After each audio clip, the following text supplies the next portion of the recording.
Flat Earth Clues, Part 5, The Status Quo. This is part of a series of clues that can help you get your head around both the design of the flat Earth system we live in and who has been involved in the deception to hide it from you. This clue covers the inevitable and sometimes frustrating question of why the authority would go to all the trouble of hiding the flat Earth. My hope here is to show you different angles and a progression of events, all of which lead to a very changed world, both physically and mentally. To open, we have to go way back to when the world was a much more simple place. You had your 5 major religions, including Buddhism, Hinduism, Judaism, Islam, and Christianity. Each of these groups had their own version of what is known in Genesis as the firmament, or the flat circular world enclosed by a solid dome-like barrier from where the creator, or creators, looked on. I'm not going to explore all the subtle differences between the groups. Suffice it to say that it's interesting that despite their differences that led to acts of horrible violence between them, there was no real Earth model debate. So around 500 years ago, the science community, led by Copernicus, who probably had a little help, introduced what we now know as the heliocentric, or globe model of the world, which in turn changed the solar system, galaxy, and so on. The religions, seeing that this globe model was gaining popularity, feared a loss in the fan base, so they all adapted their religion to include the globe model. From their point of view, it was a small change from a circular to a globe world, and really, in a few generations, who would remember anyway? So the churches, mosques, temples wrapped up their flat earth model in a metaphoric soft cloth and put it in the drawer with the good silver for safekeeping. Remember this, because we'll come back to it later. And hundreds of years went by, with science promoting all the aspects of the globe, and the religions promoting their beliefs upon this globe. The world kept spinning, so to speak, and everyone was happy. Then in the early part of the 1900s, you get this pesky explorer named Richard Byrd. He has family money, all the right connections, and secures basically unlimited funding and the government green light to probe every piece of unseen territory there is. It was inevitable, I guess. A young man who has an unquenchable desire to see all that there is to see, and then granting him the tools needed to accomplish this goal. He pulls a Truman and gets lucky, crossing the vast salt ocean, avoiding the icebergs, arriving at the frozen coastline, and he keeps going. He was never going to stop. One day, after crossing hundreds of miles of high-altitude ice and snow, Admiral Byrd sees it, a barrier. And to him, it's just a barrier, not the barrier. He is but a tiny speck in front of it. It stretches out on both sides as far as he can see, and straight up so far that he can't discover the beginning of the arc. The great explorer now has a new challenge, finding the shape of this thing. It's much like a blind man describing the elephant. Until you feel out the whole thing, what do you really know? If you look at the AE, or Flat Earth Overhead Map, you see the problem. To even determine the scope of the outer wall, you have to circle it. It would have taken months, if not years. You could use a series of ships going in opposite directions, or planes, but there are refueling stations that need to be built, and so on. His task was challenging to say the least. Admiral Byrd kept laying the groundwork of the great discovery until his eventual death in 1957. A year later, the United States and Russia found the upper edge. From there, the math was easy, and moreover, you could actually see the real world. Then, of course, there is the decision, or deception, depending on how you looked at it. The authority made the call to hide the actual shape of where we live, then sealed off the outer edge from prying eyes, and created the space program not only to reinforce the globe model, but to control it. There was really only one reason they cared about this, and it takes a while to process. So let's look at the immediate effects of actual disclosure and work our way up to the authority's biggest fear.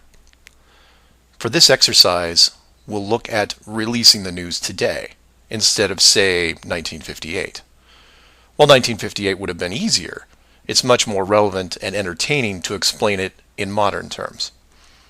We start with a press conference by, let's say, the United Nations, who have discovered that the world is indeed enclosed in a giant high-tech dome of unknown origin and age.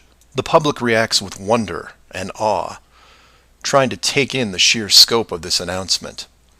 Facebook crashes, Twitter crashes, entire mobile networks crash.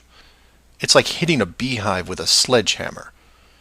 News organizations around the world send teams to the outer edge to confirm the finding, and the general public is glued to their media devices. That's the good news, the excitement, the revelation, the positive shock. Then the bad news starts coming in waves, some of which you might not expect. The first is the immediate disbanding of NASA and all other world space programs, for obvious reasons. Most governments will secretly pardon these groups and keep them immune from class action lawsuits, the lawsuits themselves coming from NASA investment groups, claiming fraud. Regardless, everyone at NASA, despite their good intentions, is out of a job overnight.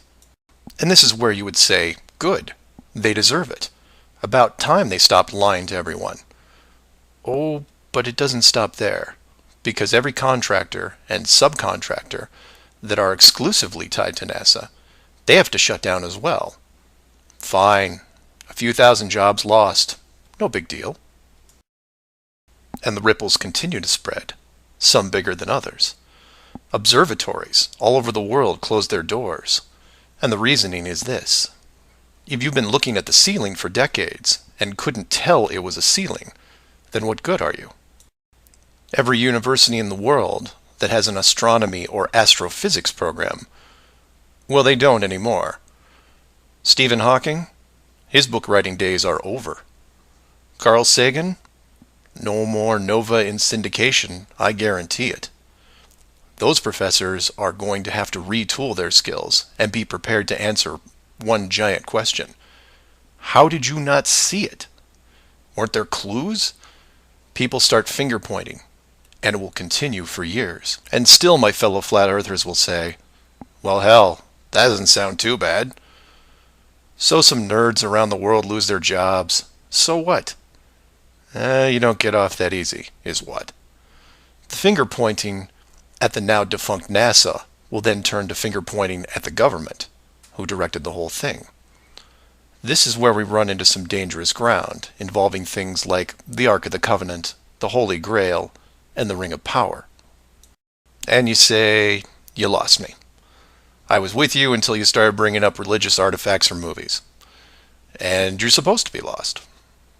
Of the 5 major religions we mentioned earlier, those being Buddhism, Hinduism, Judaism, Islam, and Christianity, none have been able to produce a supernatural object over the last 5,000 years.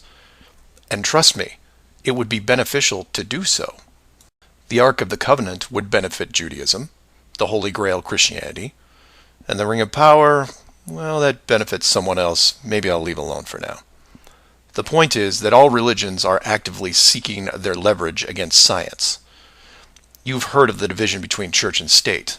Well, here it is. Advantage church. The barrier becomes a giant religious symbol, and since it is backed by the Big Five, it also becomes universal. The Big Five then go into their drawer with the good silver and pull out this belief that was forgotten but not lost, and say, we knew it all along, and science lied to us. Temporarily, all religions unite against science, who has been only moderately weakened by the removal of their astronomy and astrophysics divisions. But the public won't care, because they will listen to the group shouting the loudest, and no one yells louder than the church. They will scream with righteous fury that the dome was built by our God, your God, and the people will turn to science and hear nothing but crickets. And that's where the world changes, because in times of great stress, the public will want words, and while religion has no shortage of them, science simply is incapable of taking leaps of faith. I'll take a glass half full approach and say that anyone listening to this is probably an intelligent, rational person, one who can make informed decisions outside of the conventional doctrine. But for every one of you, there are hundreds, if not thousands, of mouth-breathing troglodytes who will not walk but run to the respective house of religion and say, "You were right about this. What else can you teach me?" This is what fills the current authority with pause. The unknown response to that question. Will religion take the high road and work with what remains of science to discover the truth? It's possible, I suppose. It's also possible that religion will combine this technologically advanced society with a revitalized and aggressive doctrine that then transforms daily life into something that makes the book 1984 seem like a Saturday morning cartoon show. I'm hoping that mankind will prove me wrong, but so far, that isn't the case. So do some of your own research and ask questions. Please feel free to email me at msargent23@comcast.net or 303-494-6631.